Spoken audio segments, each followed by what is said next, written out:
자리이기도 하지만 더 중요한 것은 우리 양학회의 우리 회원들이 오랜만에 보고 친목을 나누는 좋은 시간입니다. 그래서 즐거운 시간이 되길 바라겠고 의미 있는 시간이 되길 바라겠습니다. 이렇게 참석해 주신 모든 분들께 감사드립니다. 마지막으로 협찬해 주신 모든 기업계 제가 진심으로 감사드립니다.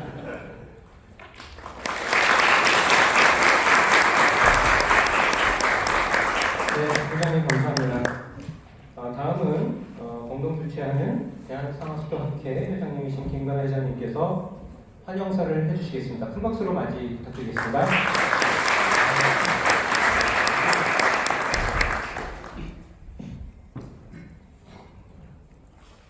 대한상학수학회 제18대 회장을 맡고 있는 한양대학교 김건아 교수입니다. 오늘 문학교학회와 상학수학회가 공동으로 주최하고 있는 공동 토론 주제가 기후위기시대 우리의 역할과 가치입니다. 이 포럼에 많은 분들께서 참석해 주셔서 대단히 감사합니다. 우리 인프라 관점에서 우리나라의 위기가 상당히 심한데 위기의 요인을 생각해 보면은 기후 위기도 있지만 인구 감소, 그다음에 노후 인프라, 그다음에 탄소 중립 이렇게 네 가지로 요약할 수 있을 것 같습니다. 기후 변화에 의해서 여러 가지 재난이 일어나는데 그 재난의 형태는 가뭄이라든가 홍수 이렇게 노래 형태로 나타난다고 합니다. 우리가 잘 알다시피 올 초에는 호남에서 아주 극심한 가뭄이 있었는데 정부의 대책은 어떤 것이냐면 주암댐의 수위를 올리기도 하고 그다음에 하수 제임을 늘리고 그다음에 해수 담수화를 늘리는 것이었습니다. 올해는 또 홍수가 있어서 미호강이 건너면서 또 인명사고도 있었고 또 작년에는 도시 침수가 있어서 정부의 대책은 강우 유출수를 갖다가 지하 저수지에다가 집어넣고 또 비가 그치면은 그것을 한강으로 방류해야겠다고 합니다. 여러 가지 대책도 있고 또 내년에 환경부 예산을 보니까 또 준설도 하겠다고 하고 또 가뭄에 대응하기 위해서 보조댐 10개를 건설하겠다는 정책도 봤습니다. 이렇게 환경부에서 주된 업무로 물 관리가 하겠다는 것은 참 좋은 방향이라고 생각합니다. 하지만 제가 생각할 때는 이런 방향과 규모에 대해서는 다시 한번 생각해볼 이유가 있다고 생각합니다.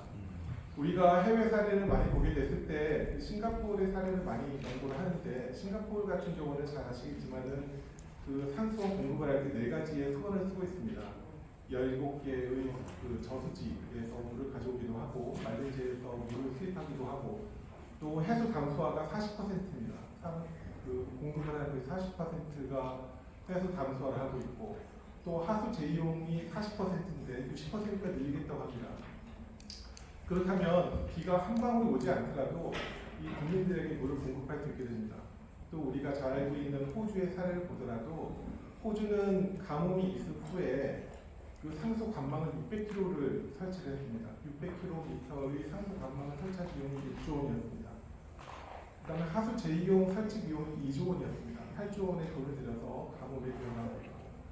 우리가 잘 알고 있는 런던의 하수도의 사례를 보더라도 차식광터 30km를 갖다 건설하는데 8조 원이 들었습니다.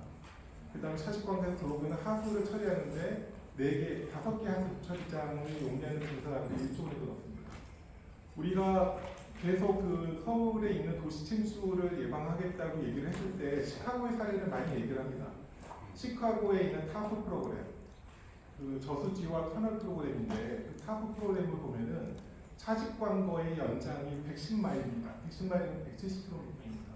시카고 시내에 차직광거 170km가 있고 그 다음에 차직광거에서 들어오고 있는 물을 다 저수지를 집어넣고 저수지에 있는 물을 처리하도록 되어 있습니다.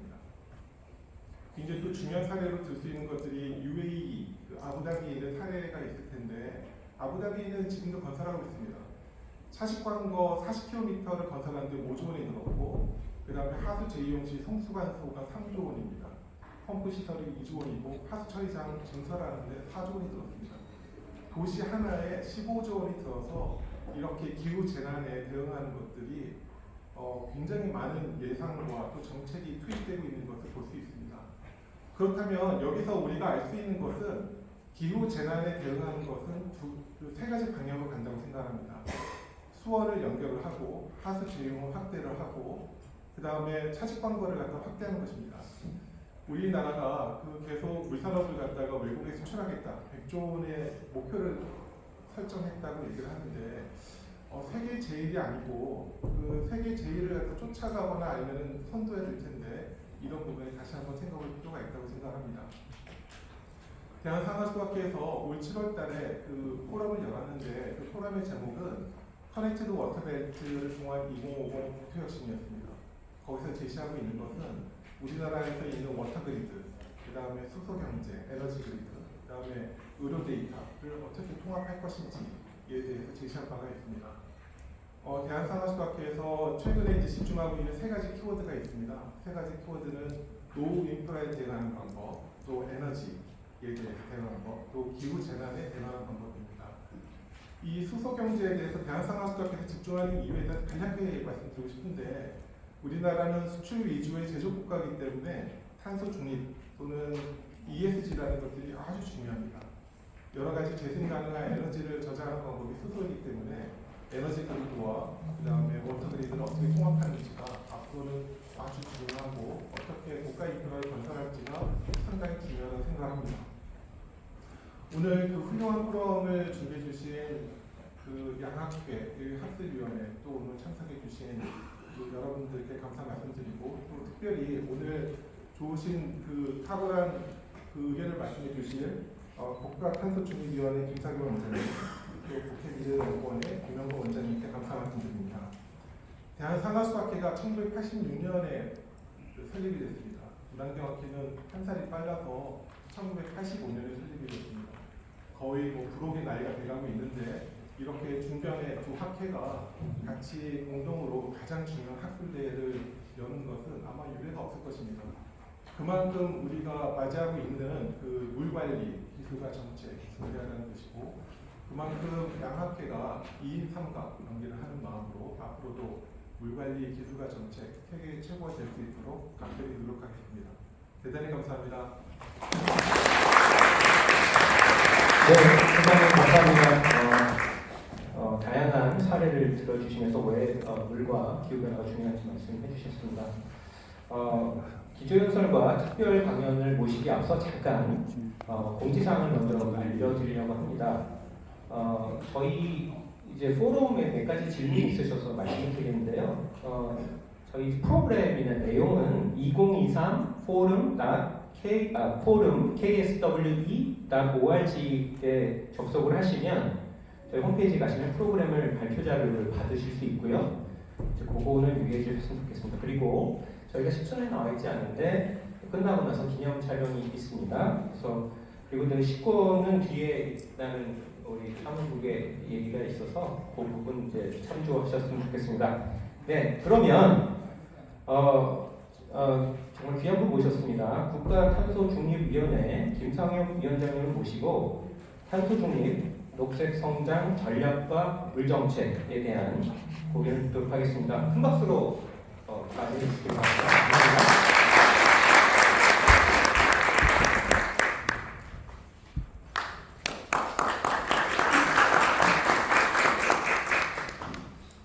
안녕하십니까, 김상혁입니다. 귀한 자리에 초청해 주셔서 감사합니다. 특히 환경물학회 회장 맡고 계신 박준호 회장님, 그리고 대한상하수학회 김관아 회장님, 이 두 중요한 학회가 이렇게 뜻을 모아서 공동학회를 이게 굉장히 저로서 매우 반갑고 가치가 크게 느껴집니다. 그리고 포럼 준비 같이 해주신 김성표 위원장님, 이채 국수위원장님, 그 노고에 감사드립니다. 그리고 이제 저를 이 자리에 오도록 한 우리 황성현 교수님께도 감사드립니다. PD 시절 그다음에 녹색성장을 위해서 제가 기후변화, 특히 그 중에서 물 문제가 얼마나 심각한지를 영상으로 좀 잘 제작해서 표현하고 알려달라, 이런 부탁을 그게 엊그제 같은 데서 시간이 많이 지났습니다. 오늘 저 김영건 미래연구원장님 다시 뵙게 돼서 반갑습니다. 이상임 소장님도 이렇게 이상임 소장님 맡고 계시는 녹색기술 국가 녹색기술 연구소는 정말 요즘 말로 지금 뭐 대박이 나는 것 같습니다. 정말 녹색기술이 전 세계적으로 이게 주목을 받고 있는 것 같아요. 제가 이제 탄소중립 위원장을 맡은 지가 1년이 좀 넘었는데 물에 관해서 얘기할 기회가 별로 없었어요. 이것이 무엇입니까? 기후 위기 시대에 에너지, 물, 식량 이런 3대 넥서스로 정말 중요한데 왜 저는 탄소 중립 위원장으로서 물에 대한 얘기를 할 기회가 없을까? 오늘길에 그런 생각을 해봤습니다. 먼저 탄소 중립이라는 미션 자체가 기본적으로 온실가스를 줄이는 미티게이션에 치중이 되어 있습니다. 그렇기 때문에 제가 어제는 반도체 산업과 했고 요즘에는 화학 산업, 그전에는 철강 산업, 산업 분야에서 어떻게 녹색 전환을 할 것이냐고 말씀드리고 그리고 무엇보다도 가장 큰 전장터가 이제 에너지 전환이죠. 우리 에너지를 어떻게 바꿔나갈 것인가. 사실 에너지에서 그 정치적인 진영적인 갈등이 없지 않아 왔습니다. 재생에너지와 원전을 둘러싼 계속 문제. 그런 에너지 믹스와 더불어서 과연 이런 에너지 전환을 뒷받침할 파워 그리드는 어떻게 확충할 것이냐. 뭐 이런 것들 그게 이제 주된 핵심적인 분야고 그게 결코 쉬운 문제가 아닙니다. 정말 어마어마하게 큰 분야고 어려운 분야인데 사실은 우리가 기후 대응의 기본 목적을 생각할 때 물이라는 문제를 빼놓을 수가 없는 거죠. 그래서 오늘 저는 이 자리가 좀 반성도 겸하는 것도 같습니다. 그리고 우리 최승리 교수님께서 짧은 티타임에서 정책적으로 우리가 놓치고 있는 것을 좀 강조를 하시는데 워터 인프라 다 좋은데 워터 트리트먼트 수처리에 대해서 좀 등한시하고 있는 게 아닌가. 그 다음에 퀀텀 컴퓨팅 미래의 기술 R&D는 환영하지만 정말 우리 삶의 원천인 물에 대한 R&D는 얼마나 하고 있는가 이런 아픈 대목을 짚어주셨습니다. 오늘 이 학회 두 학회에서 정책적인 좀 제언이 있으면 제가 돌아가서 우리 환경부의 물관리 실장 등등과 함께 정책적인 응답을 좀 하도록 노력을 하겠습니다. 그리고 저는 우리 또 김건아 회장님께서 워터 그리드와 에너지 그리드를 어떻게 서로 작동, 연결시킬 것인가 고민한다는 말씀도 대단히 반가웠습니다. 그래서 수소 경제 포럼, 수소 포럼을 제주에서 열린 데를 다녀왔는데 저도 관여를 많이 했습니다만 2010년 때부터 카본 프리 제주를 나왔습니다. 그래서 재생에너지와 전기차 보험률이 압도적으로 전국 1위입니다. 근데 재생에너지가 급증하다 보니까 에너지의 커테일을 해야 되는, 출력 제한을 해야 되는 문제가 쉽게 말해서 잉여 전력이 생기는데 이걸 어떻게 할 거냐. 그걸로 물을 분해하자. 이른바 그린 수소가 현안으로 떠올랐고 그래서 한 2,500억을 지원받아서 이제 2030년까지 실증사 및 실제로 3,600톤 정도의 그린수소 생산에 들어갑니다. 물론 우리나라가 원하는 에너지 전환을 해서 굉장히 작은 일이지만 우리도 수소를 그린수소를 생산하는 나라가 돼서 생산, 저장, 운송, 활용까지 수소 경제의 토탈 에코시스템을 만들려고 하고 있고요. 그걸 또 물을 빼놓고 얘기할 수 없기 때문에 서로 상호 작동, 기후변화 시대라는 건요. 특히 탄소 중립이라는 것은 사실상 거의 모든 것을 바꿔야 하는 것이기 때문에 새롭게 재구성될 수밖에 없습니다.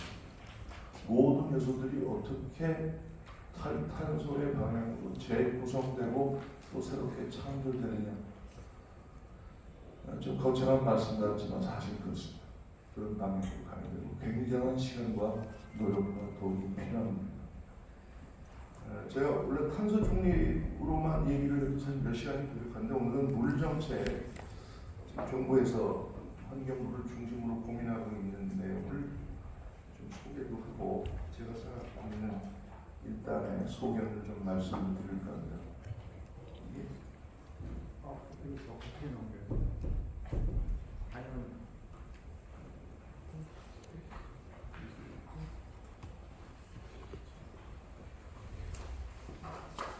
이건가 지금 아닌데.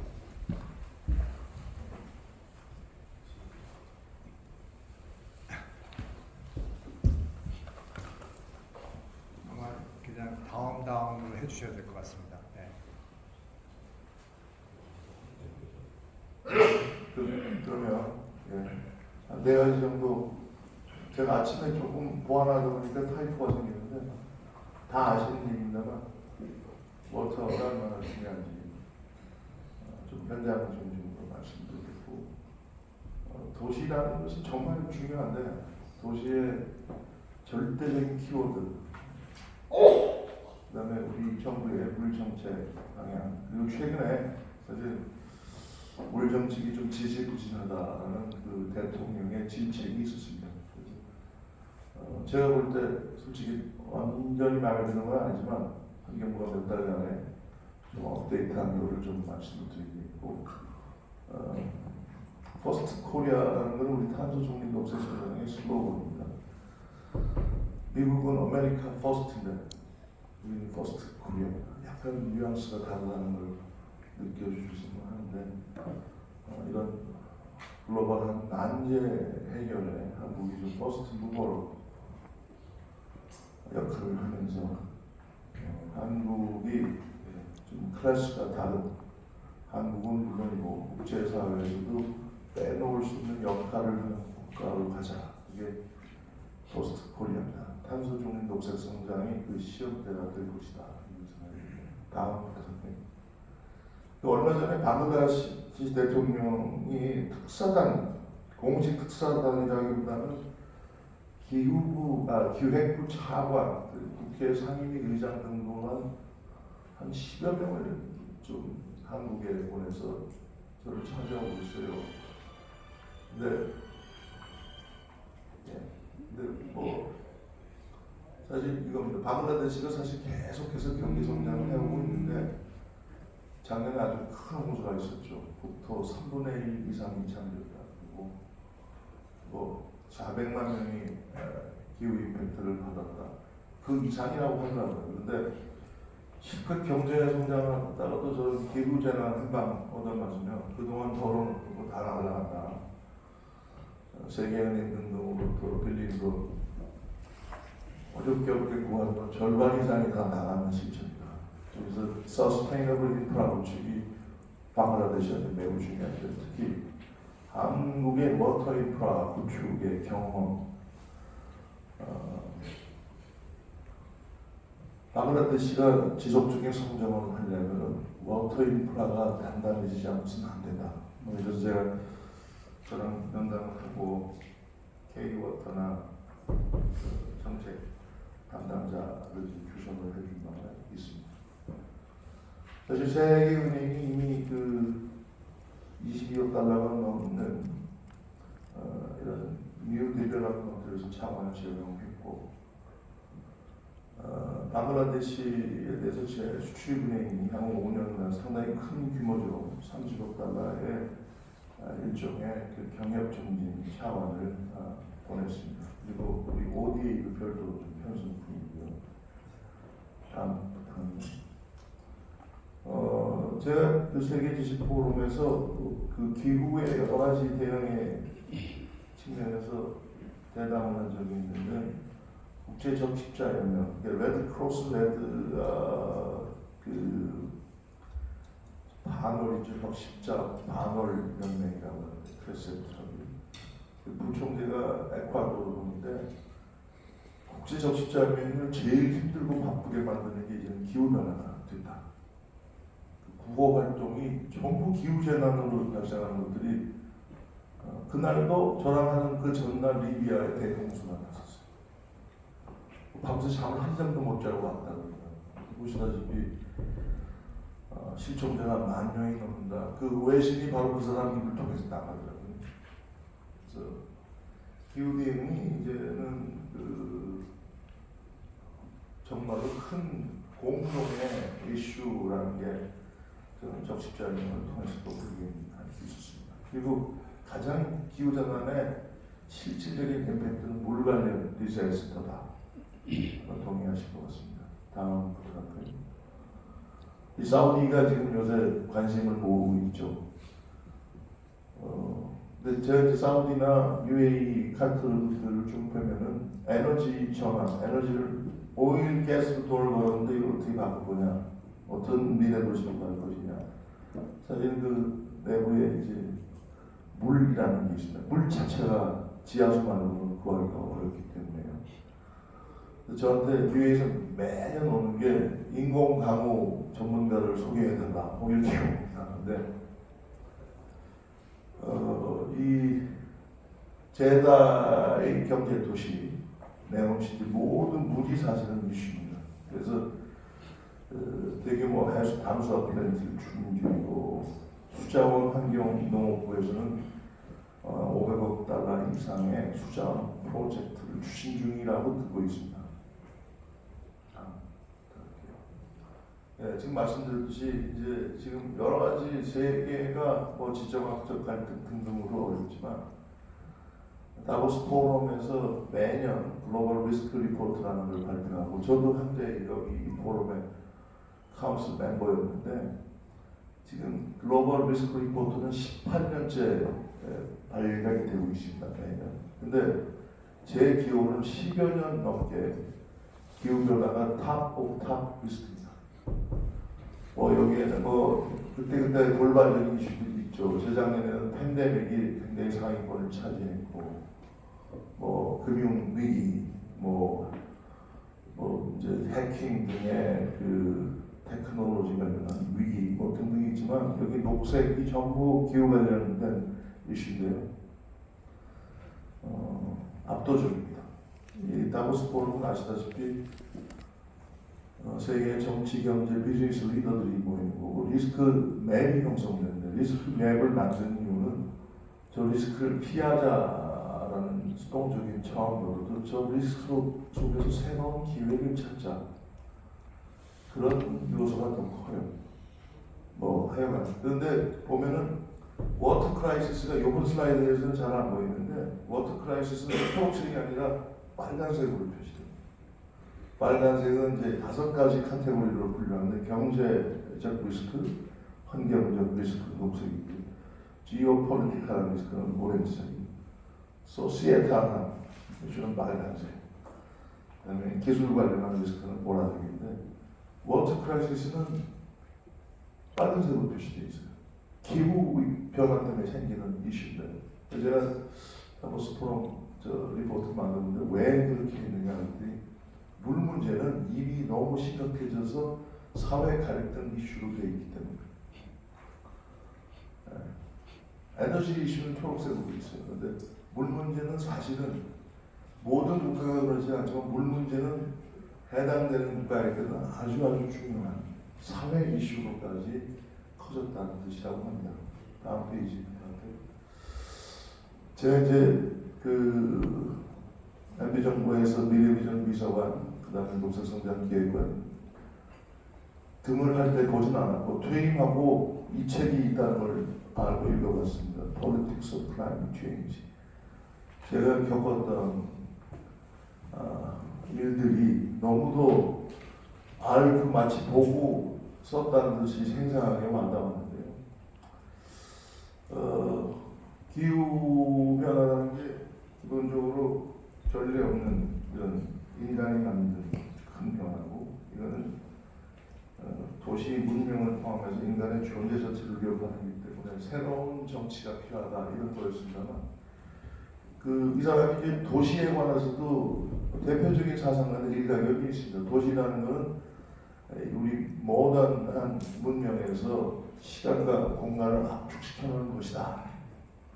근데 이제 기후라는 것이 이걸 본질적으로 바꿔놓는다는 거죠. 근데 도시에 예를 들면 서울에 물난리가 나는데 통상적인 내용은 뭐 그런가 보다. 그런데 기상 이변 예상을 뛰어넘는 물난리가 날 때는 무방비라는 상당히 부족하다는 걸 보여줍니다. 그래서 지난해 서울에 큰 물난리가 났을 때 부랴부랴 중단했던 대신도 터널 이런 작업을 다시 하기로 했던 것이 기억이 납니다. 그러니까 아니 뭐 어쩌다 한번 오는 거겠지 이런 생각으로 대했다가는 어쩌다 한 번이 아니라 그게 새로운 일상이 결국 있을 때 도시 인프라는 과연 어떻게 됩니까? 이제 그런 게 불가피하다는 것이죠. 저는 다른 차원에서 또 이런 것도 있습니다. 자율주행 자동차가 돌아다니게 되면 기존의 주차장은 어떤 의미를 갖게 될 것인가. 기후변화와 대응하는 녹색 기술들이 우리 생활 속으로 들어오게 되면 우리가 경험했던 일상들도 바꿀 수밖에 없다는 하나의 사례로 생각합니다. 다음 부탁드립니다. 요 시간상 제가 이거는 우리 김광식 총리님과 미래도시 세미나 할 때 앞으로 도시에 꼭 필요한 3가지 기본 조건을 그냥 간단히 정리합니다. 첫 번째는 클린 시티, 두 번째는 세이프 시티, 세 번째는 스마트 시티. 다음 슬라이드요. 네, 이게 뭐 기후 임팩트도 있고 뭐 지금 하여튼 도시가 잘 되려면 일단 깨끗하다는 믿음을 줘야 됩니다. 위생적, 팬데믹이 더 구체적이죠. 그리고 뭐 해수면 상승 뭐 등등으로 위협받고 있는데 그 다음에 뭐 이런 그 일상의 부정부패. 그래서 클린이라는 건 절대의 가치다. 클린을 포함해서요. 그런 도시로서 인정을 받으면 그 도시가 번성할 수 있다. 이런 두 번째 다음 페이지요. 안전해야 됩니다. 그러니까 아까도 연결된 건 하지만 뭐 해수면 상승을 비롯해서 사실 해수면 상승은 우리가 생각하는 이상으로 심각한 것 같아요. 기후학자들이 우리 해수면에 위치한 도시들의 미래를 여러 가지 시뮬레이션을 볼 때 지금 해수면에 있는 도시들의 미래가 정말 걱정이 많이 됩니다. 그래서 제가 부산에 박형민 시장님께도 그린 엑스포 너무 중요하지만 바로 그런 도시 설계에 좀 잘 봐야 되는 거 아니냐 이런 말씀을 나눴는데 그리고 이제 이 팬데믹 같은 게 그 입증을 해죠. 팬데믹으로부터의 복원력이 좋은 도시 또 이런 각종 질병이나 사고 범죄로부터 안전하다는 안전에 관해서는요. 저는 저희 아들 딸과 완전히 다른 나라에 살고 있다고 생각합니다. 저희 때 이제 광우병 문제가 커졌는데 제 그 당시 이제 우리 장관님들이 나는 땅에 떨어진 것도 먹었는데 없어서 못 먹었는데 무슨 광우병이야. 안전에 대한 감수성이 전혀 다르요. 저희 아들은요 유통기한 1시간 지난 것도 안 먹습니다. 이게 뭐 사고 있지만 건강 모든 면에서 안전도 절대 가치가 되다. 이건 제너레이션 이상으로 아예 종이 다르다고 생각해야 된다. 그런 생각이에요. 근데 지금 원 정권이 안전 이슈로 휘청거립니다. 세월호가 그랬고 얼마 전에 이태원 이런 것들도 안전이라는 것에 대한 이슈가 걸리면 굉장하게 그런데 기존 정치 리더들이나 이런 분들은 뭐 이게 심각한가? 라고 기본적으로 생각을 그런 게 있어요. 분감성이라는 세 번째 넘어가겠습니다. 이게 이제 역시 테크놀로지를 기본적으로 사람을 위한 것이겠지만 테크놀로지를 얼마나 잘 받아들여서 활용하냐. 그래서 그린, 세이프, 스마트. 제가 도시 전문가 물론 아닙니다. 근데 그런 도시의 요소를 갖춘 부각되는 곳에 새로운 부와 번영이 있다 이렇게 생각을 하고 있습니다. 다음요.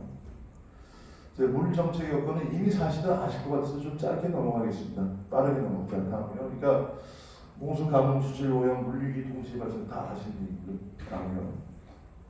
그리고 증가하는 물 수요 충족을 위한 그 수자 확보가 다시 좀 강조되고 있습니다. 여기 보면은 반도체 기업이 국내 물 공급 여건으로 인해 시설 확장에 어려움이 존재해요. 이게 이제 새롭게 좀 들어갔는데 잘 아시다시피 용인 같은데 반도체 대형 클러스터가 들어있지 않습니까? 그 전력과 용수를 어떻게 그죠 보십니까? 안정적으로. 그 기본 중에 기본인데 사실은 삼성이나 용인시의 경우는 구체적인 준비가 부족하다는 것을 알 수 있어요. 우리가 사람은 그렇지만 산업에 워터는 필수입니다. 전기와 더불어.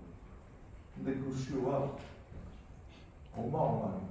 어제 제가 산자 차관과 어떤 세션을 했는데 지금 우리 전력 이 수요가 한 100기가 넘습니다. 근데 2050년 되면 전력이 사용이 줄어들 것 같죠. 탄소 중립 때문에. 전력 수요 자체는 2배가 더 됩니다. 200기가 훨씬 넘어요. 그러니까 모든 것에 전장, 요즘 자동차도 전기를 하고요. 여러 가지가 이제 전기화라는 게 더 급진전될 것이고, 뭐 AI 등등 다 이 전기 먹는 괴물들이죠. 그래서 반도체 같은 경우도 전기를 엄청 많이 쓰는 대표적인 산업이고, 그래서 이 지금 필수적으로 어떤 새로운 산업을 이끌 때 이 물과 전기라는 거는 다시 생각해 보지 않으면 안 될 정도가 됐습니다. 그리고 늘 나오는 얘기지만 이제 물산업 시장에 좀 적극적으로 가보자. 새로운 경제 동력을. 특히 이제 사우디 네옴시티, 예, 그 진짜로 수요가 큽니다. UAE도 그렇고요. 그다음에 인도네시아가 이제 수도를 자카르타에서 그 이스트 클리만탄이라고 약간 그 좀 외진 곳으로 몰고 가는데요. 거기도 이제 당연히 이런 인프라 수요가 있고요. UAE 아까 말씀드렸듯이 사우디도 마찬가지입니다. 해수 탐수와 수요 등등 물 시장이 확대되고 있으니까 경제 성장을 키우자, 동력을 키우자. 네, 그런 새로운 추진 여건이라고 관련도 저는 파악을 하고 있습니다. 잘 아시다시피 물 정책에 특히 가버넌스가 권했죠. 18년에 저 굉장히 어려운 문제였습니다만 국토부, 환경부, 국토부 간에 사실 엄청 싸웠습니다. 수량은 내가 책임질게, 수질은 내 거다. 뭐 특히 이걸로 경기가 애매한 대목에서 불협화음도 있었는데 어쨌든 이론과도 통한 불가를 건 저는 잘한 일이라고 생각합니다. 그리고 2022년 방치됐던 하천 관리까지도 일원화됐습니다. 가버넌스의 변화가 있었는데 이 변화가 잘 되도록 더 노력해야겠죠. 다음이요. 그래서 한 10가지를 그 물 안심, 물 문제로부터 안심할 수 있는, 그리고 물을 통해서 새로운 가치를 좀 창출하는 그런 방향으로 정책을 과제를 좀 짰습니다. 다음 넘어갈게요. 첫 번째 이제 특히 강조되는 게 이게 좀 옮기는 과정에서 지류지천 정비를 좀 본격화하기로 했습니다. 그동안 많이 방치돼 있었죠. 여러 이유, 특히 이제 4대강 논란이 되면서 지류지천이라는 게 좀 의도성을 가지고 스톱시켰습니다. 지류지천 정비할 때는 상당히 의지를 갖고 하는 거고요. 환경학자들한테 뭐 이론이 있을 수 있겠습니다만 신규 댐 건설, 그 리모델링 뭐 이런 거 이런 것들이 우리 정부에서는 좀 더 힘을 받고 갈 예정입니다. 그다음에 그러니까 홍수에 대응하는 인프라죠. 그다음에 두 번째는 도시 침수 대응력, 아까 말씀드린 대신 높이 모니터너 뭐 등등 하수관로 중점화. 그다음에 테크놀로지를 말씀을 했는데 지금 뭐 기상청 등등과 함께 AI를 통한 조기 경보 뭐 이런 것들도 가고 있습니다. 다음이요. 그리고 이제 가뭄에 대한 것도 좀 더 잘 관리를 하자. 그리고 해수 담수화, 유출 지하수 다용도 활용 이런 것들도 정책적인 하수 제휴는 물론이고요. 이제 다음으로 그리고 과학 기반의 이제 녹조 정화. 제가 저 그린랜드에 2012년 그 가을에 9월달에 갔는데 그린랜드에도 녹조 현상이 있더라고요. 그래서 이것은 과연 무엇인가?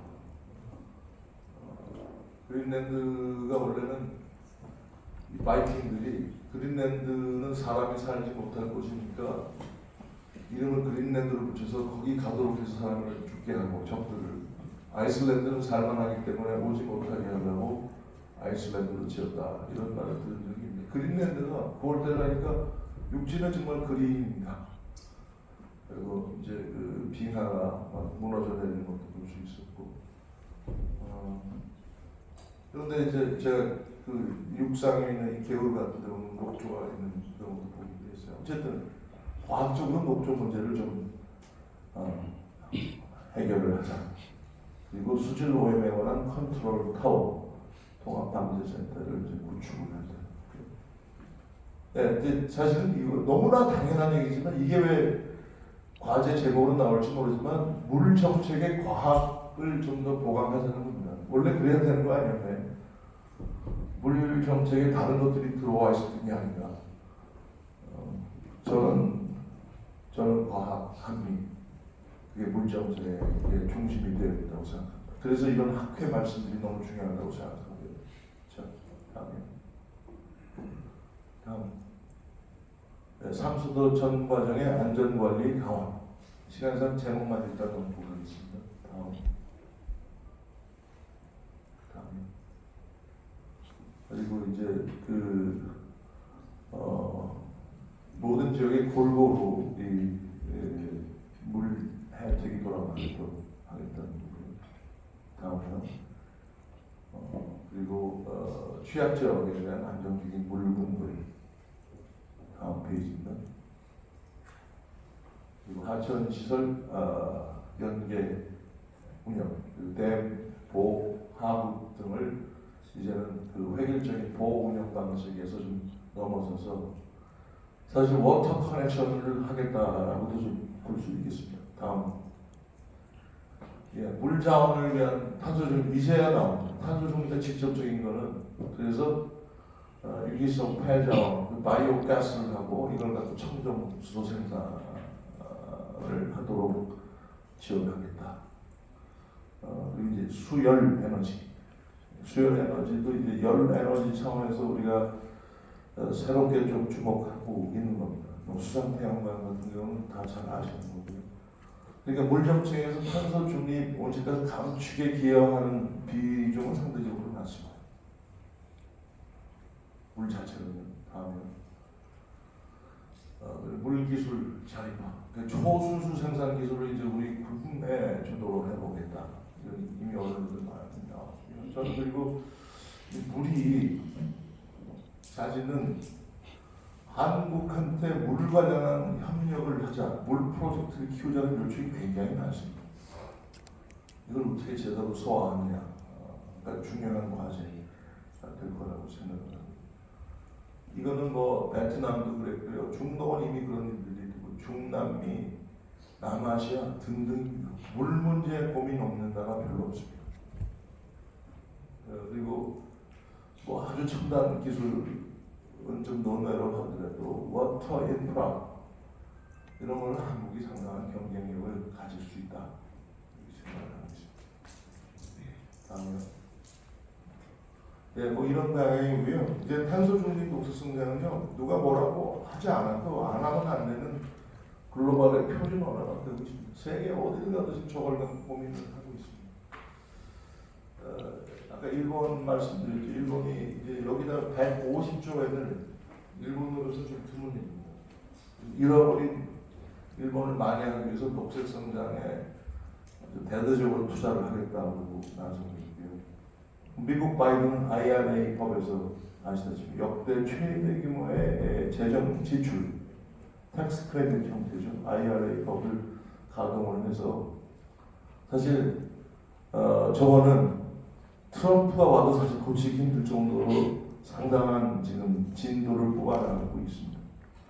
그리고 한국의 삼성, 현대, SK, LG, 한화 등등이 IRA 관련해서 미국에 공장을 세우고 투자를 하고 있고요. 그렇습니다.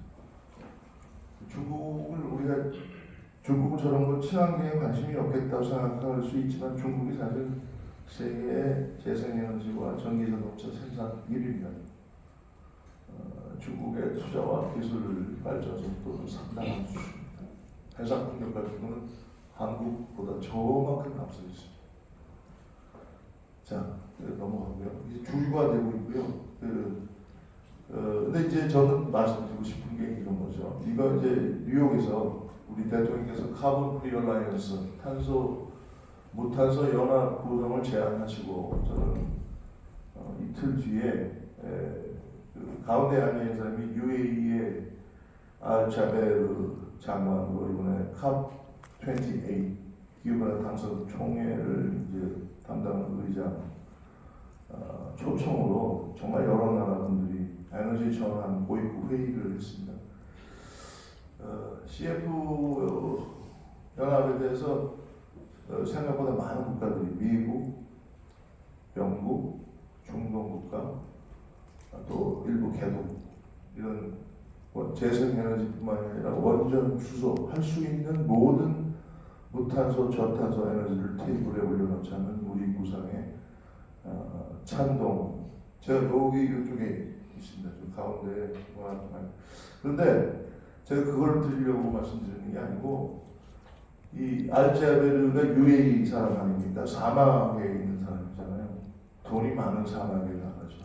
근데 사막의 나라에서는 기본적으로 온실가스를 줄이는 것도 중요하지만 자기들이 처한 환경을 바꾸는 것이 중요합니다. 그래서 어댑테이션, 적응이라는 기후위기로 더 심각해지는 사막 나라의 환경을 제대로 좀 고치고 바꾸는 게 중요합니다. 그래서 어댑테이션은 적응이라는 것을 중요 의제로 끌고 가겠다. 적응의 대표적인 문제가 바로 물입니다. 그래서 에너지만이 아니라 물 문제도 중요하다. 그래서 COP28 올 11월 말부터 2주간 열릴 텐데요. 그것도 좀 주목할 필요가 있다고 생각합니다. 다음이요. 자, 우리 대통령께서 MBS가 뭐 직접 운전해서 다음 번 볼 때는 전기차, 한국에서 만든 한국 전기차 타면 좋겠다. 그거를 사우디에서 생산하겠다는 거고요. 근데 디지털 청정 에너지 바이오 그리고 우주를 한국과 사우디의 이제 4대 전략적 협력 분야로 말씀을 하셨습니다. 그리고 이제 사우디는요, 그린 사우디 이니셔티브, 그러니까 포스트 오일을 벗어나기 위한 게 정말로 막대한 돈을 쏟아붓고 있고 그걸 이끄는 사람이 바로 우리 MBS 왕세자입니다. 그런데 여기에 이제 그 수소 경제, 스마트 시티, 미래형 모빌리티, 원전, 청정 수소 다 들어갔죠. 그리고 이 사우디는 물론 UAE 카트가 전부 새로운 그 주제가 녹색입니다. 다음이요. 이 사람은 제가 이제 직접 그 이집트 기후청에서 만났던 사람인데요. 한국이야말로 사우디의 포스트 오일의 전환을 이끌 최고의 파트너, 모든 면에서. 그런데 이제 한국에 대해서 something new를 기대를 하고 있죠. 그래서 이번에 스마트 그린 테크놀로지가 접목된 네이버가 전에 어떤 버추얼 도시 수출에도 성공한 배경인데 이 중요한 의제 가운데 워터가 빠져 있어요. 물이. 실제로 물에 대한 것이 사우디나 이런 국가들은 너무너무 중요한데 빠져 있어요. 다음. 네, 이게 아까 좀 전에 말씀드리신 네이버가 이제 가상의 그 디지털 시티를 만들었고 기후 변화나 이런 예측도 하고 도시 계획도 이렇게 저렇게 거쳐보기도 하고 그다음에 모니터링을 가상으로 해보기도 하는. 그래서 이제 사우디는 이제 그 그걸 네이버가 잘 읽었죠. 그래서 정확한 액수는 모르지만 1억 달러 규모의 여기 이제 원희룡 장관 또 국토부 장관도 참여를 했는데 이건 새로운 형태의 저는 진출을 매우 환영합니다. 근데 여기에 이제 워터, 스마트 워터 이런 요소는 없어요. 자, 다음에요. 제가 그래서 이제 그렇습니다. 4대강에서 첨단이 있을 수 있다고 생각합니다. 근데 그건 과학에 기반을 해야지 정치에서는 이제는 해방돼야 된다고 생각해요. 왜 그러냐?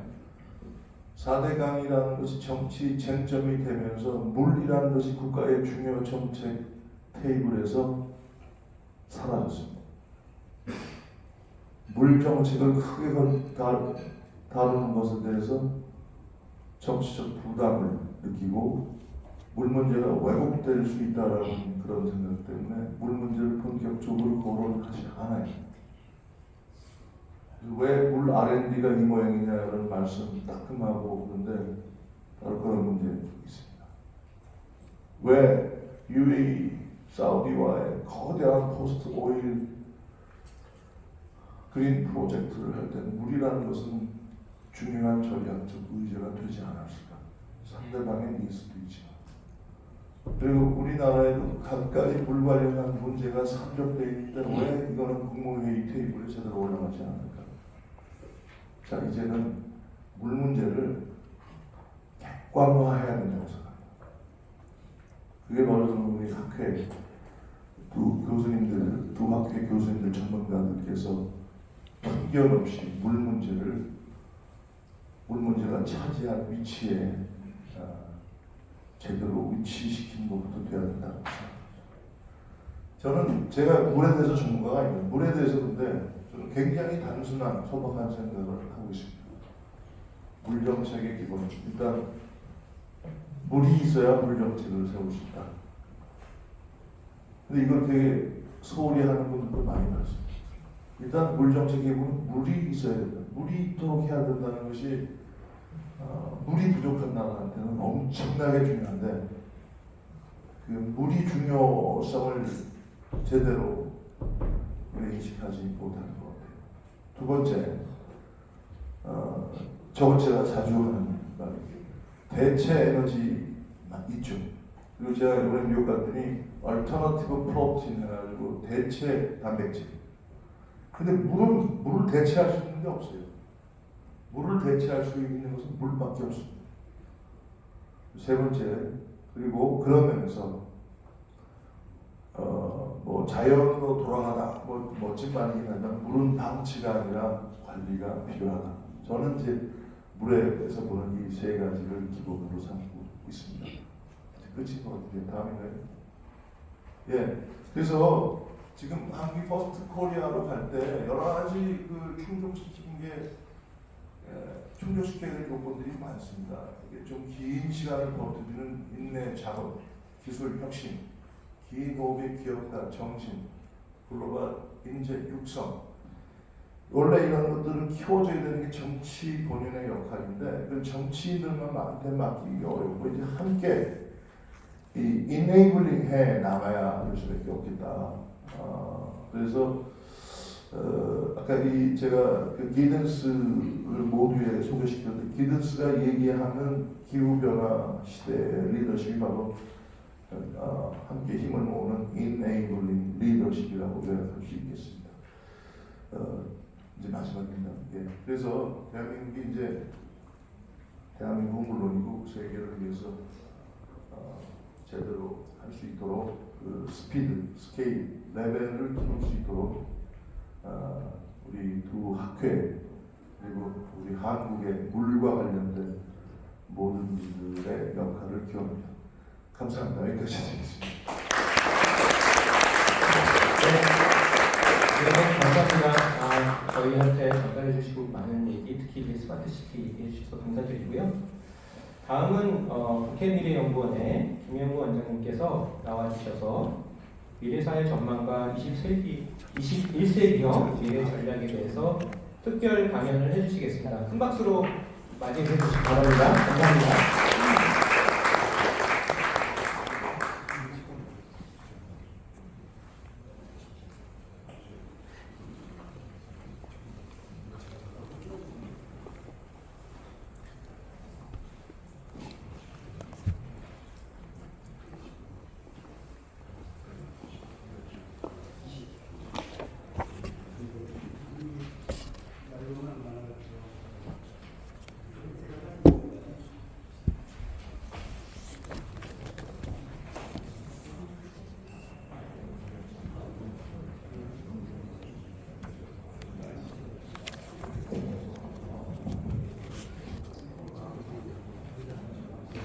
네, 저희가 행사가 조금 지연돼서요.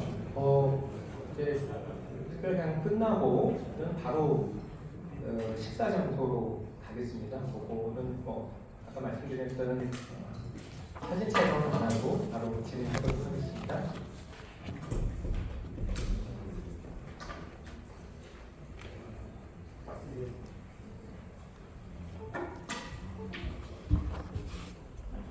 네, 원장님 다시 한번 큰 박수로 맞이해 주시기 바랍니다. 귀중한 식사 시간 대하지 않도록 제가 슬라이드는 70장 정도 되지만 20분 조금 넘게 좀 압축해서 말씀을 드리겠습니다. 오늘 제가 조금 넓게 미래 얘기를 해볼까 합니다. 비나 벤카트라만이라는 MIT 교수가 재밌는 글로벌 조사를 했습니다. 사람들이 현재보다는 미래를 훨씬 걱정을 많이 하는데 15년 넘어선 미래는 생각을 하지 않는다는 겁니다. 오늘은 긴 안목으로 훨씬 먼 미래를 한번 좀 같이 공유를 해보고 싶은데 미래적 보전 두 개를 제가 가져왔습니다. 65년 거의 60년 전에 이정문 하백이 그린 35년 뒤의 대한민국 모습인데 보면 60년 전에 태양열 주택, 전기 자동차, 움직이는 그런 에스컬레이터 같은 거. 맨 밑에 보면 원격 진료, 집에서 인강이죠. 10년 전에 인강 이런 것들을 예측하는 것은 참 대단했던 것 같아요. 조금 본격적인 미래 예측이 이제 1971년에 30년 뒤의 미래를 예측한 한국과학기술연구소 리포트입니다. 이 당시에 대한민국이 3,200만입니다, 인구가. 인구는 이제 5천만 명쯤 되고 도시화가 진행이 되고 GNP는 $2,000 정도가 되고 정보혁명이 일어나고 이런 얘기를 하면서 제가 중요하게 생각하는 첫 번째입니다. 30년 뒤에 어떤 가치를 사람들이 추구할까를 얘기를 해서 분석을 합니다. 보면 풍요 외에도 자유, 건강, 가정, 환경 이런 얘기를 하고 있습니다. UAE에서 유엔 75주년을 기념하면서 같이 이제 보고서를 2021년에 만든 6대 메가트론 그런데 굉장히 심플하지만 정리를 잘한 것 같습니다. 엑사바이트 시대가 오고 웰빙 시대가 오고 오늘하고 관련 있는 넷제로 순환경제 시대가 온다는 얘기를 하고 또 바이오 그로스 경험경제가 시작된다는 얘기를 하고 있습니다. 대한민국과 관련해서는 지방소멸 얘기를 많이 하고 있죠. 갈수록 수도권은 벌겋게 인구가 계속 유입이 되고 밑으로 갈수록 인구가 소멸된다고 얘기를 하고 제 생각은 좀 틀립니다만 그렇게 갈 경우에 이제 지역 불평등을 넘어서 자산, 소득 지금은 교육, 건강 이런 불평등이 앞으로는 생명 불평등까지 어떤 사람은 120, 130세까지를 살고 어떤 사람은 여전히 60, 70세를 살게 되는 그런 시대가 될 것 같습니다. 이렇게 이제 사회가 변화하는 변화 동인이 뭔지를 보면요. 크게 보면 기술 변화, 인구 변화, 인간 변화, 환경 변화가 있을 것 같아요. 기후위기 관련해서 여기 계신 분들이 대부분 최고 전문가이기 때문에 제가 앞 두 개에 집중해서 좀 요약해서 말씀을 좀 드려보겠습니다. AI 혁명의 핵심은 지능화를 향해가는 혁명입니다. 근데 또 다른 혁명이 있습니다. 에이지 혁명인데 이건 장수 혁명입니다. 지금 100년 전 1920년에 평균 수명은 30세였습니다. 저는 61년생인데 제가 태어나기 1년 전에 1960년에는 55세였습니다. 지금 84세죠. 곧 평균 수명이 90세, 100세 시대가 됩니다. 평균 수명이 100세라는 얘기는요. 110세, 120세를 많은 사람들이 이제 살아갈 수 있는 시대가 되는데요.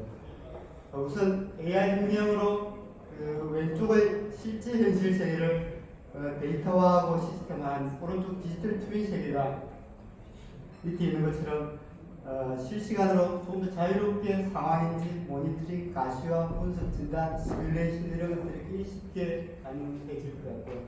굉장히 어려운 작업이라고 얘기했던 예측, 제어, 최적화 이런 것들도 기술의 발전으로 쉽게 가능해질 것 같습니다. 일은 어떻게 될지는 사람들이 대부분 예상하고 있습니다만 도구가 기기가 되고 기기가 점점 진화되면서 사람들이 이제 단순 작업에서 흐리는 시대로 가고 있고요.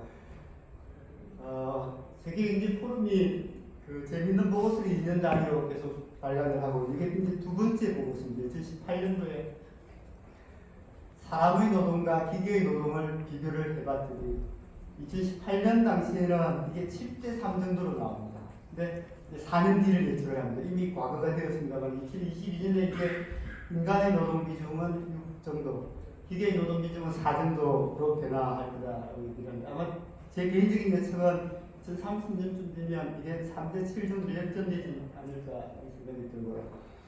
그렇게 되면 지난 몇천 년 동안 인간 주도의 경제사회 활동밖에 없었습니다만 앞으로는 이 AI와 로봇에 의한 경제사회 활동이 굉장히 큰 비중으로 증가하게 될 거고요. 그렇게 보면 자원도 이제는 18세에서 64세까지 불과했던 경제활동 인구뿐만이 아니라 AI와 로봇 그리고 기존에는 자원이라고 생각하지 않았던 60대, 70대, 80대가 새로운 자원으로 등장하게 될 것 같습니다. 사람과 기계가 오랫동안 이제 지난 200년 동안 있어 왔습니다. 이게 앞으로는 인간지능과 인공지능으로 크게 구분되어서 두 개가 문명을 만들어 나가게 될 것 같고요. 인간과 로봇 얘기도 많이 있었습니다만 이건 앞으로 AI 시대가 되면서 진짜 우리 인간과 인공인간으로 구분되어서 서로 공존하게 될 것 같습니다. 여태까지는 로봇 하면 그 작업 로봇, 자율주행한 작업 로봇 중심이었습니다만 앞으로 휴머노이드 로봇, AI 아바타, 디지털 인간, 사이버 휴먼 이런 것들이 사람들과 같이 공존하면서 가는 그런 시대가 될 것 같습니다. 여기까지가 그 파란 축이 얘기하는 기술축이 만들어가는 미래의 모습입니다. 근데 또 다른 축이 있어요. 기술이 발전을 할수록 사람들은 상상력, 감성, 창의성, 직관 이런 것들을 훨씬 중요하게 생각하고 그 가치가 훨씬 높아질 것 같습니다. 이걸 조금 다르게 표현하면 20세기까지는 좌뇌, 이성, 제조, 분업, 전문화 이런 것들이 중요한 키워드였거든요. 앞으로 시대는 이것도 중요하지만 우뇌, 감성, 창조, 성적 이런 것들이 훨씬 중요한 키워드가 될 것 같고요. 이걸 좀 다르게 다른 차원에서 표현하면 지난 수년 동안은 기능의 세계였습니다. 사람들이 필요를 느껴서 그 니즈를 충족시키는 시대였다 그러면 앞으로는 감성의 세계, 욕망의 시대입니다. 원초의 시대로 전환이 될 것 같고요. 이 시대를 간파한 분이 덴마크의 미래학자 롤프 옌센입니다. 이분이 재미있는 책을 우리나라에서 두 번 다 소개해드렸는데 1999년에 드림 소사이어티, 2013년에 드림 르네상스 소사이어티라는 두 권의 책을 쓰면서 앞으로는 꿈의 시대, 개인의 시대가 온다는 얘기를 하고 있는데요. 개인의 시대가 온다는 것은 사람들 별로 감지하고 있지 않지만 앞으로 굉장히 도도한 시대 흐름이 될 것 같습니다. 그렇게 되면 대한민국은 지금까지 쏠림 사회였죠. 사람들이 대부분 단일화된 성공 기준을 추구하고 경제 성장과 외적 성장에 굉장히 치중했던 사회였다 그러면 아마 앞으로는 다원화된 성공 기준, 사회 성장, 개인의 꿈, 재능, 가치관, 자율 이런 것들을 훨씬 중요하게 생각하는 그런 시대로 자연스럽게 가게 될 것 같습니다. 그렇게 되면 산업은 어떻게 바뀌느냐? 보통 발전할수록 1차에서 2차 산업, 2차에서 3차 산업의 비중이 커지죠. 3차 산업 비중은 어디로 가고 있는지를 보면요. 행복시장, 행복산업으로 가게 될 것 같습니다. 여기 있는 것처럼 꿈, 건강, 역량, 직업, 가족, 관계, 문화, 예술, 자유, 마음 같은 그런 것들에 집중하는 그런 새로운 서비스 시장이 열릴 것 같고요. 그런 시장은 휴먼 서비스, 감성 서비스, 자연, 건강, 여행, 케어 서비스를 향해 가고 있는 것 같습니다. 이렇게 보면 패러다임이 굉장히 변하고 있는 거죠. 국민 두 사람 중에 앞으로 한 사람은 노인이 되는 시대. 도시화가 진행될 대로 진행되어서 사람들이 이제 자연으로 회귀하고 하는 시대. 그리고 전국 어디서나 30분위를 많이 하게 되면 지방, 농촌이라는 단어가 점점 지금은 지방 소멸을 얘기를 하고 있습니다. 전 그렇지 않을 거라고 생각합니다. 좌뇌이성 지능을 넘어서 문의 감성, 마음을 추구하는 시대가 되는데요. 그렇게 되면 지금 지방 소멸 얘기를 할 때 그 프레임은 왼쪽입니다.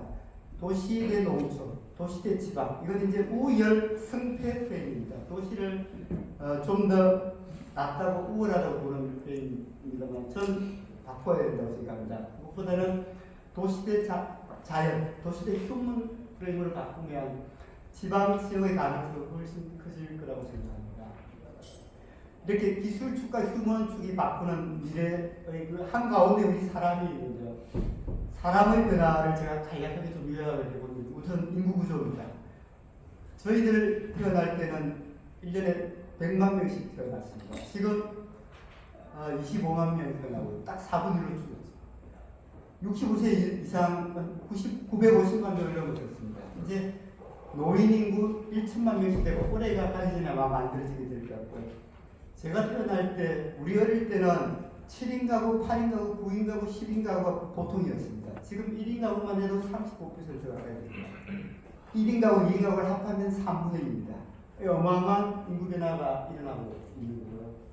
이걸 100년의 통계를 보면 맨 밑에 게 14세 이하 인구입니다. 1960년 40.6%입니다. 둘 중에 한 명. 그때는 정말 대한민국 개도국이죠. 지금 개도국 가는 것처럼 어디를 가더라도 둘 중에 한 명은 14살입니다. 이게 쭉 줄어듭니다. 2050년에 8.9%. 이제 10몇 명 중에 한 명 14살 이하 볼까 말까 한 시대가 앞으로 금방 오게 될 것 같고요. 65세 이상 인구는요, 메뉴에 있는 것처럼 약 3%에서 점점 늘어나서 2050년 되면 아마 그 많게는 44%까지 늘어나게 될 것 같습니다. 그러니까 절대 수치로 보면요, 1960년에 70만 명에서 90만 명이었다고 합니다. 이게 500만 명, 1000만 명 쭉 늘어나서 2050년 되면 아마 제 예측으로는 2000만 명이 넘을 것 같습니다. 이걸 조금 더 드라마틱하게 그림으로 보여드리면요, 왼쪽이 저희들 어릴 때 인구 피라미드입니다. 진짜 피라미드 모습이죠. 20살 이하를 다 합하면 인구의 절반을 딱 차지합니다. 지금 오른쪽입니다. 30대 후반부터 60대 중반까지 합하면 딱 인구의 반입니다. 이거 좀 기억하고 계시죠? 2060년에 이렇게 변합니다. 완전히 달라진 거죠. 완전히 바뀐 거죠. 60대, 70대, 80대를 딱 합하면 인구의 반이 되는 시대에, 그러니까 사회가 어떻게 변할지를 우리가 상상할 수 있는 그런 모습입니다. 그것보다 더 심각하고 중요한 건요, 수면 문제입니다. 이건 한 7, 8년에 나온 책인데 2035년에 유행할 100개 키워드를 소개한 책, 첫 번째 키워드가 저겁니다. 사람이 죽는 게 텔로미어 길이가 줄어서 죽게 되는데 초건강 시대가 와서 아마 사람들은 140세를 살게 될 것 같다는 얘기를 하고 있고요. 이건 2015년 2월 23일자 타임스 표지입니다. 이렇게 적혀 있어요. 지금 태어난 애들은 아마도 평균 142세를 살 것 같다. 20몇 쪽을 왜 그런지 이유를 설명을 해오고 있고요. 이 친구는 우리 고등학교 동기입니다. 서울대 생명과학부 교수로 있는 이준호 교수인데, 이 친구는 생명과학을 40년 넘어 공부한 친구죠. 2016년 4월 1일자 KBS 명견말리에 나와서 1시간 동안 이제 떠듭니다. 그 제목이 저 밑에 있는데 120세 되실 겁니다. 이 친구도 61년생이죠. 생명과학 공부를 해보니까 공부하기 전에는 우리가 90대 세대인 줄 알았는데 생명과학, 유전공학, 의학의 발전으로 아마도 120세를 살게 될 가능성이 높은 것 같다라는 얘기를 하고 있습니다. 재밌게도 이게 한 달 전입니다. 9월 28일자 이코노미스트에 재밌는 기사가 처음으로 떴습니다. 이렇게 제목이 적혀있죠. 이제는 120세까지 사는 것은 imaginable prospect, 아마도 상상을 넘어서 실현 가능한 전망이 되고 있는 것 같다라는 얘기를 하고 있는데, 제가 생각할 때는 61년 소띠의 경우 지금 60세 전후가 되는데요. 아마 평균 110세에서 130세를 살게 되지 않을까라는 게 제 개인적인 예측입니다. 그 2015년도에 유엔의 인구학자가 제안을 합니다. 65세까지는 이제 청년으로 분류하자. 진정한 노인은 80세부터로 가자라고 얘기를 하고 있는. 약간의 뻥은 이런 것 같지만 80세부터 노인이라고 하는 건 맞는 것 같아요. 이제는 50대, 60대, 70대는 중년으로 분류하는 게 지금은 맞는 분류인 것 같습니다. 우리 머릿속에는 왼쪽 그림이 들어있습니다. 중반, 인생 전반전이 대부분이고 후반전은 굉장히 짧다고 생각하지만 실제로 우리는 오른쪽을 살아가게 되는 게 100%입니다.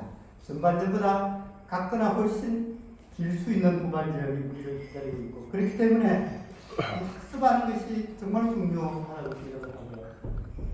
이걸 좀 다르게 표현하면 20세기까지는 우리 인생 모델은 세로 모델이었어요. 어려서 배우고 젊어서 일하고 잠시 여생을 즐기다 죽는 모델. 수명도 60대에서 빠르면 70대 초반 정도의 모델이었어요. 지금은 100세 시대의 모델로 바뀌었어요. 가로 모델로 바뀌었습니다. 죽을 때까지 배워야 되고 본인이 원하면 죽을 때까지 활동하면서 살 수 있는 그런 시대. 이게 세로에서 가로로 바뀐 굉장히 단순한 변화 같지만 우리 인생 모델의 코페르니쿠스 전환이라고 저는 생각을 합니다. 제가 중간 요약을 해보면 21세기에 두 개의 A혁명이 일어나고 있는데요. 하나는 AI혁명, 굉장히 뜨들썩한 혁명이죠.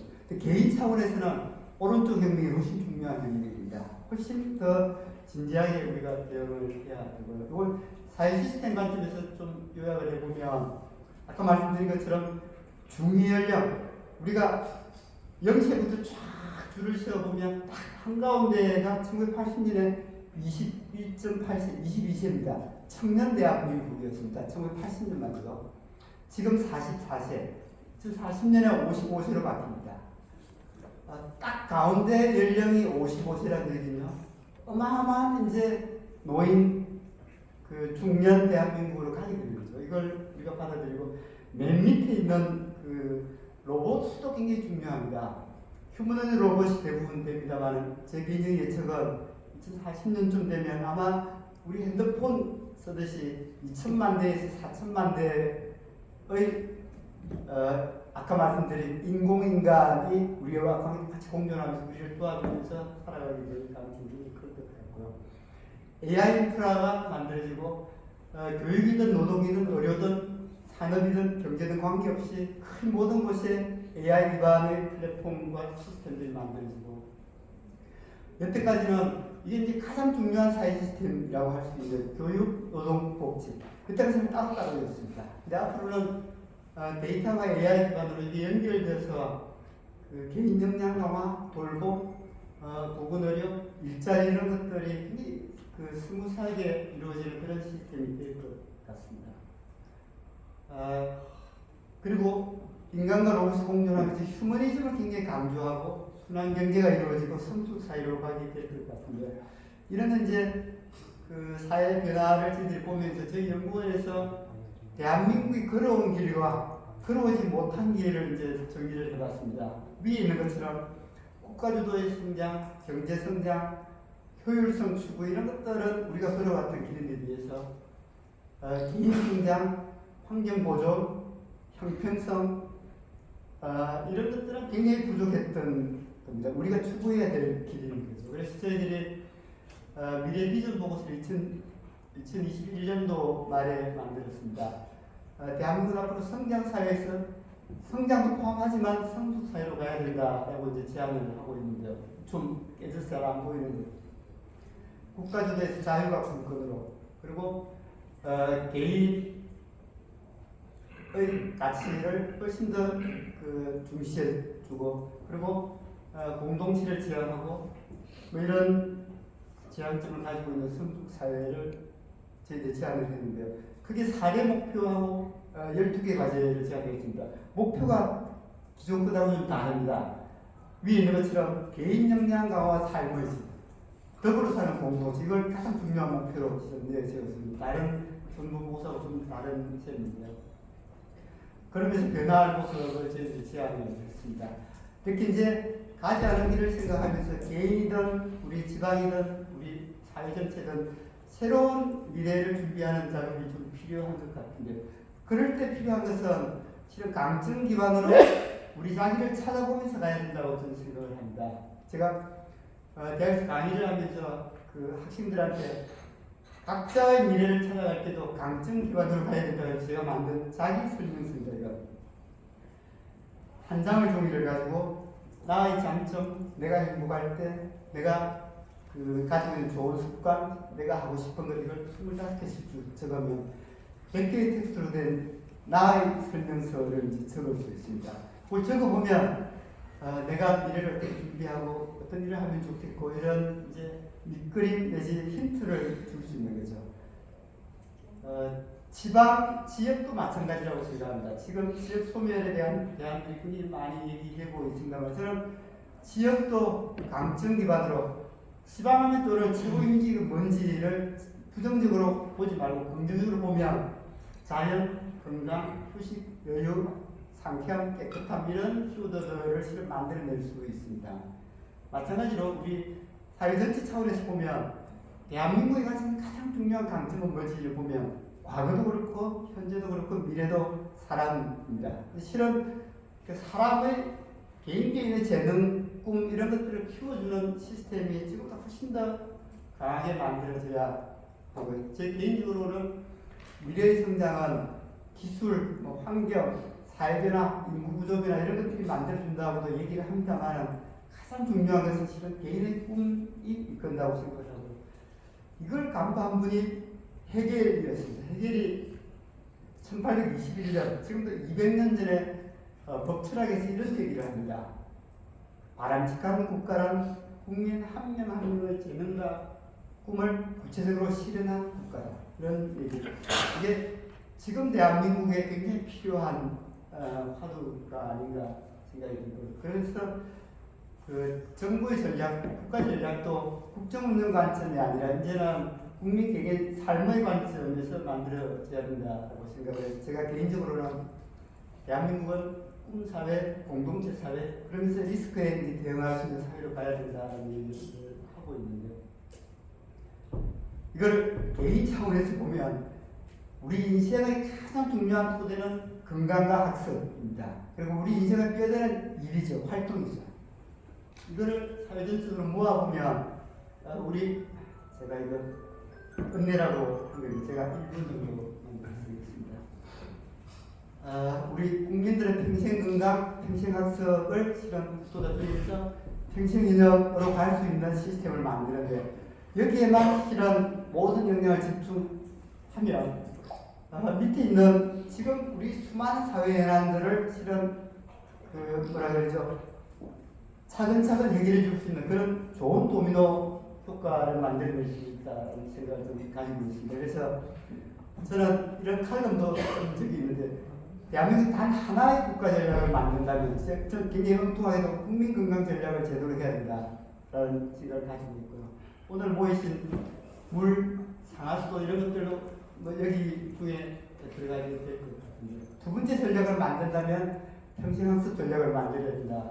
지금보다 훨씬 더 강력한 평생학습 전략을 만들어야 되고 세 번째 전략을 만든다면 성장을 넘어서 건강, 안전, 환경, 교육, 관계, 여가 이런 것들을 키워서 국민을 행복하게 만들고 삶의 질을 높이는 전략으로 가야 된다는 얘기를 해보고 싶고요. 제가 마무리해 보면 어쩌면 우리 개인도 그렇고 우리 사회도 그렇고 이 긴급하고 중요한 일에 시간과 돈을 거의 투자를 대부분 해왔습니다. 근데 정말로 앞으로 살아갈 때는 긴급하지는 않지만 중요한 일에 훨씬 시간 투자를 많이 해야 되는 것 같습니다. 개인 차원에서 건강, 학습 역량을 기르고 그리고 감성지능이라든지 파토스 역량을 기르는 이런 일에 훨씬 시간 투자를 많이 해야 됩니다. 우리 사회도 마찬가지입니다.